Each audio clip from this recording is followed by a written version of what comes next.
আর 7 দিন। ন্যায় বিচার আমরা পাবো ইনশাল্লাহ। আসামিদের 7 দিনের রিমান্ড হয়েছে।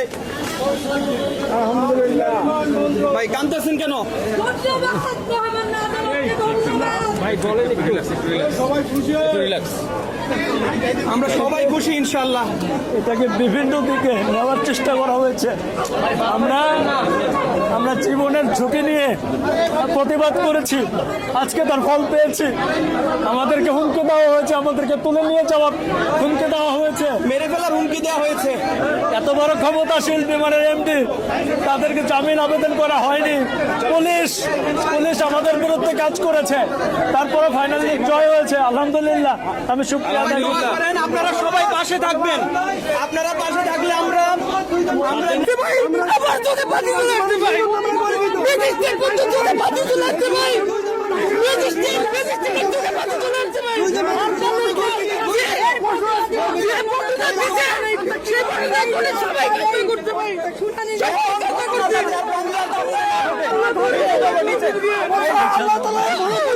আপনাদেরকে ইনশাল্লাহ আপনারা ভালো প্রতিদান পাবেন।